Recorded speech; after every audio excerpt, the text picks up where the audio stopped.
Assalamualaikum warahmatullahi wabarakatuh. Kami dari kelompok 1 dengan dosen pengampu Bu Arni Susanti MSI, dengan saya Taslima Dewi dan rekan saya Citra Purnama Purba, dengan mata kuliah ekonometrika.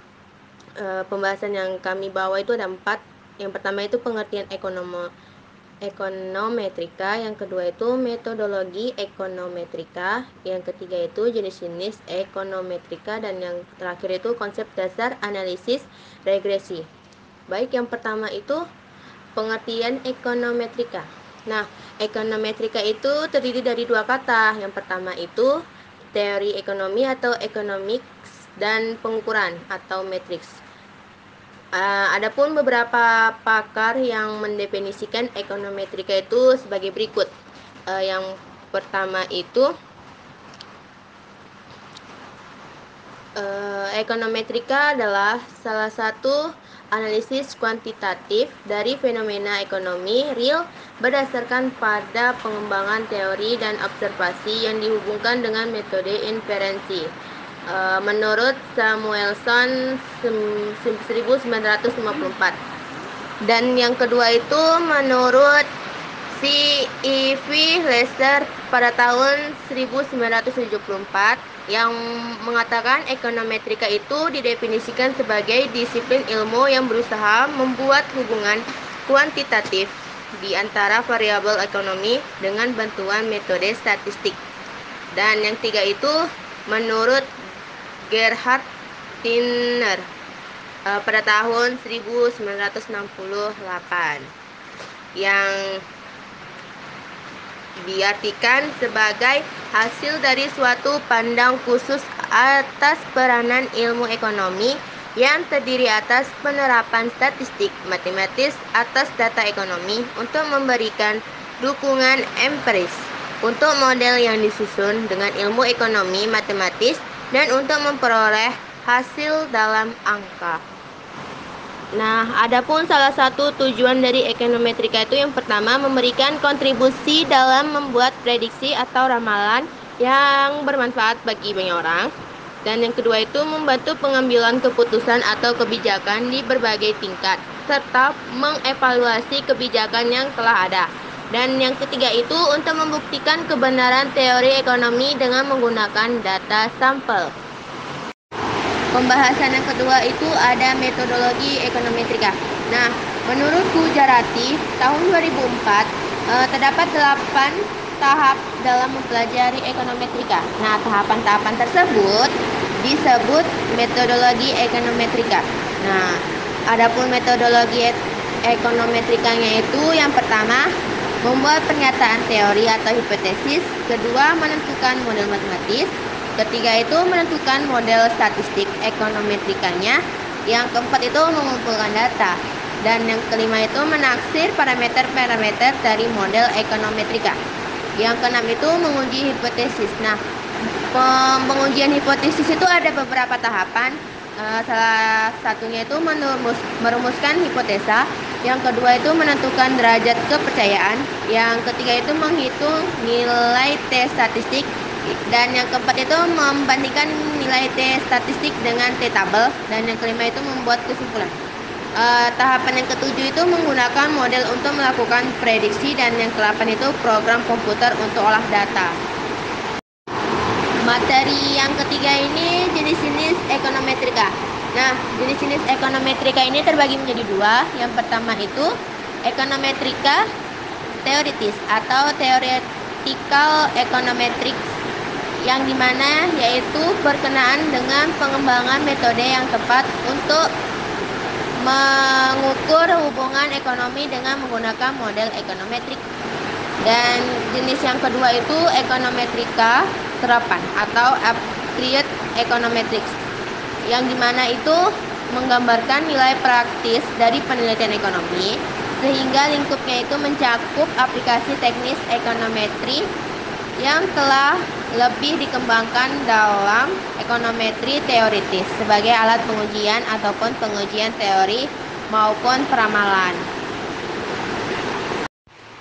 Materi yang keempat itu ada konsep dasar analisis regresi. Sebelum masuk ke materi tersebut, kita bahas dulu apa sih pengertian regresi.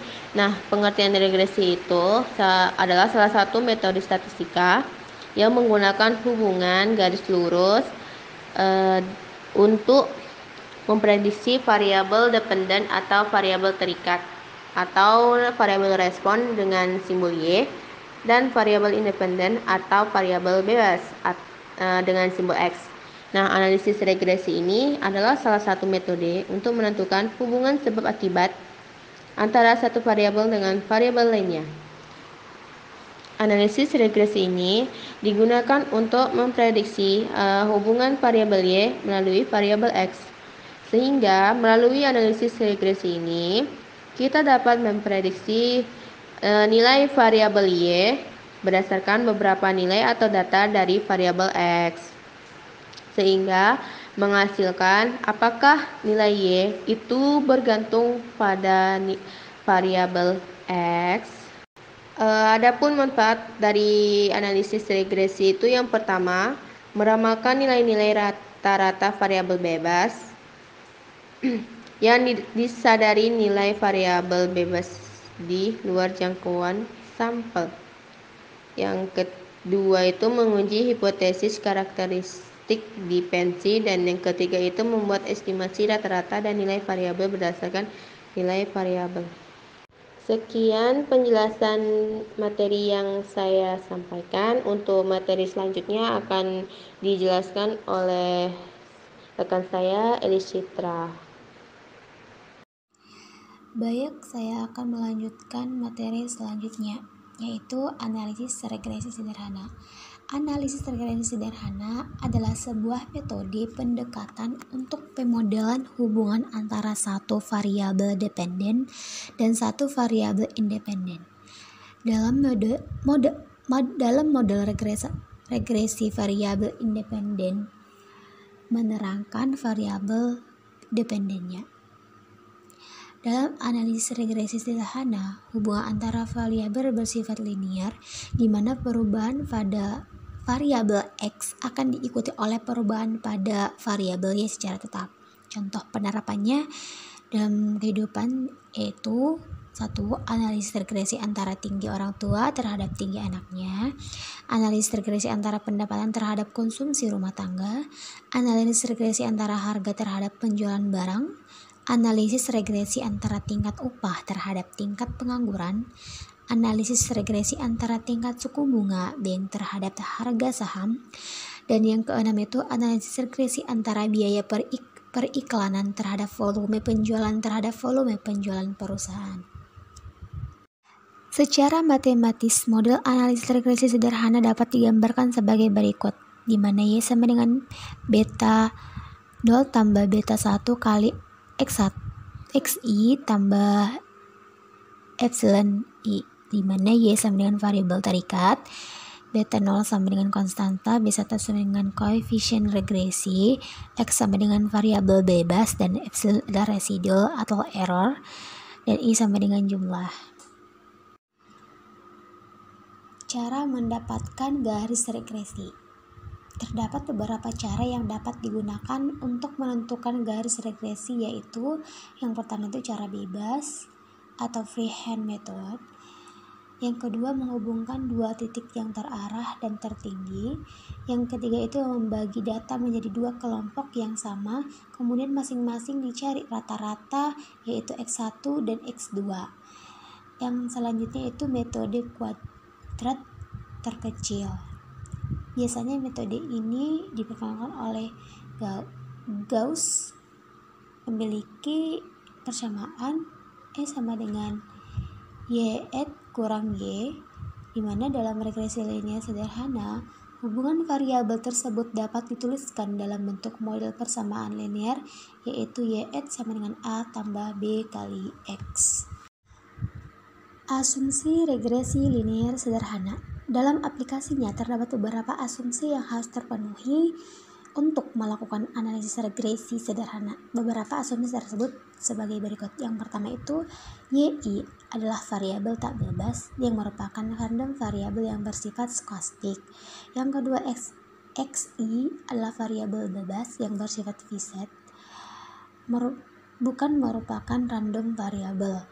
EX epsilon I sama dengan 0 dan E epsilon I kali epsilon J sama dengan E epsilon I pangkat 2 sama dengan sigma pangkat 2, dimana untuk I sama dengan J. Yang kelima itu E sama dengan epsilon I kali epsilon J sama dengan 0 untuk I tidak sama dengan J. Yang keenam itu adalah epsilon I merupakan random variabel yang berdistribusi secara bebas dan identik mengikuti distribusi normal dengan rata-rata 0 dan variabel dari sigma pangkat 2. Nah, metode estimasi yang digunakan pada regresi linear sederhana adalah metode kuadril terkecil atau least square method dengan prinsip meminimalkan jumlah dari epsilon I pangkat 2. Nah, sehingga estimasi parameternya yaitu B1 sama dengan jumlah dari X1 kurang X8 kali Y1 kurang Y8 per X, jumlah dari X1 kurang X8 pangkat 2, dan dimana B0 sama dengan Y8 kurang B1 kali X. Langkah membuat regresi linear sederhana. Pertama itu cari dulu apakah kedua variabel tersebut ada hubungan linear atau tidak. Nah, tentukan terlebih dahulu variabel independen X dan variabel dependen Y. Yang kedua, membuat diagram pancar dari data X dan Y. Dari diagram pancar tersebut akan diperoleh gambaran pola tebaran X dan Y. Apakah membentuk hubungan linear? Jika iya, maka model regresinya adalah regresi linear sederhana. Kalau tidak, biasa dicari regresi. Kalau tidak linear, bisa dicari regresinya. Yang selanjutnya menghitung A dan B. Yang selanjutnya menghitung regresi Y sama dengan A tambah B kali X, di mana Y sama dengan estimasi harga, Y jika X distribusi ke dalam persamaan regresi. Yang selanjutnya membuat garis Y sama dengan A tambah B kali X pada sumbu X dan Y.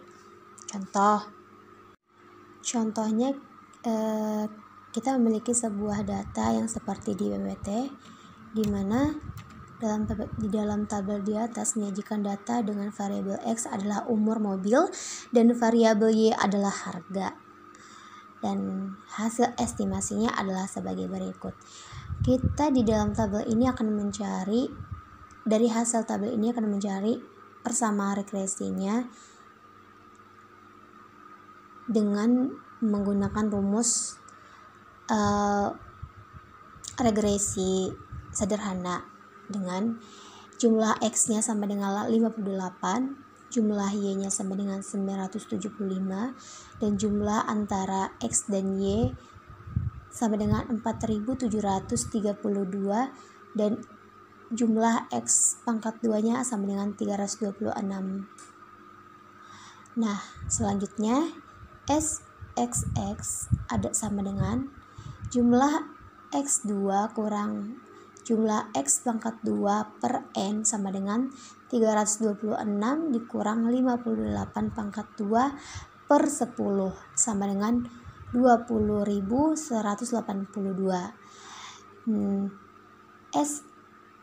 SXY sama dengan jumlah XY kurang jumlah X kali jumlah Y per N sama dengan 4.732 kurang 58 dikali 975 per 10 sama dengan min 408.909. Selanjutnya kita akan mencari B1-nya sama dengan SXY per SXX sama dengan min 408.909 per 20.182 sama dengan min 20,26.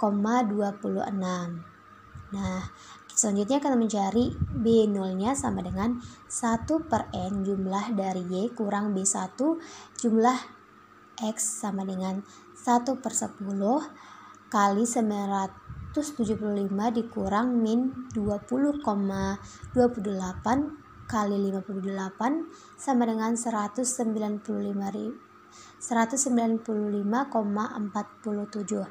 Nah, sehingga persamaan regresinya menjadi Y sama dengan 195,47 dikurang 20,26. Sehingga persamaan regresinya menjadi Y sama dengan 195